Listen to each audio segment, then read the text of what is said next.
Meaningful participation of young people in out-of-home care. Young people in out-of-home care are some of the most vulnerable in our society. 178,000 Australian children have been involved with the system in some way, with many facing abuse and safety risks in their daily lives. Research shows that most of these young people don't get a say in decisions that impact their lives. Therefore, we have worked alongside Southern Queensland's Anglicare to undertake research that aim to discover what tools and mechanisms young people think will improve communication, improve how young people's voices are heard and understood, and give young people the power to participate safely and meaningfully in decision-making regarding their own lives. Now, having gathered our research aims, we developed a research question that aims to explore and answer what communication tools and mechanisms will be most effective for young people in out-of-home care so they can meaningfully and safely participate in decision-making processes regarding their lives. To answer this question, our methodology included engaging with participants aged 18 to 22 who had all experienced living in out-of-home care services run by Anglicare Southern Queensland. Anglicare recruited the participants, of which we conducted 7 semi-structured interviews both in person and over the phone, depending on the use preference. We used thematic analysis to find common themes within the interview responses. Through our research, we found 3 key themes that emerged from the voices of young people in out-of-home care: decision-making, communication, and tools and mechanisms. Decision-making.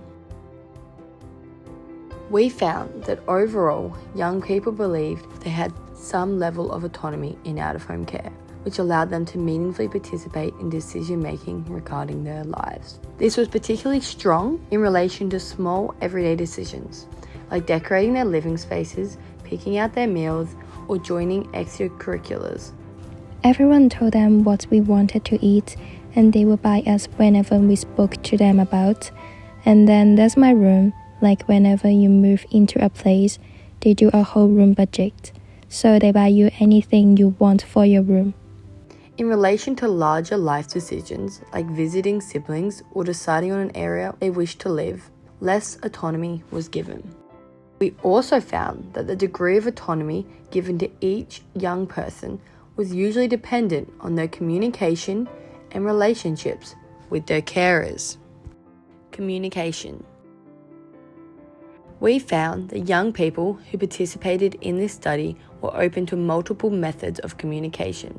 There was an emphasis that every young person was different and had different communication needs. We also observed that communication was more effective and positive when children had stronger relationships with their carers. This was expressed through the recognition of favoritism of different children, personality matches, and shift changes of carers. The results of strained relationships meant children were not as comfortable communicating their needs and lacked trust in their carers. I was scared I was going to get shut down or rejected, because I got shut down and rejected every other time. So that's why I thought to myself, if I'm going to ask now, will I get shut down and rejected again? Tools and mechanisms. In this section, we explore the tools and mechanisms that young people in out-of-home care use to communicate and participate in decision-making processes. When discussing potential communication tools, the diverse preferences and needs of youth became clear.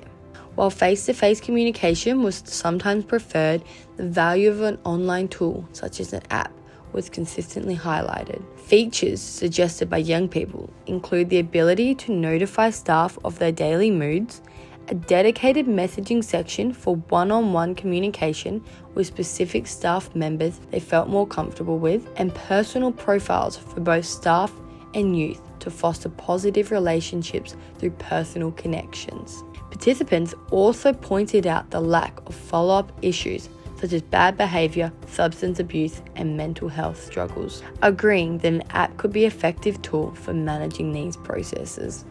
because there's no system in place to actually follow up on it and, make sure they're not doing it. So I think that would be a big help too. In summary, our findings so far suggest that communication tools for young people in out-of-home care must be adaptable, relationship-focused, and supportive of both emotional and behavioural needs. Tools that foster individualised communication, provide emotional support, and encourage positive reinforcement are key to empowering young people to safely and meaningfully participate in decisions affecting their lives.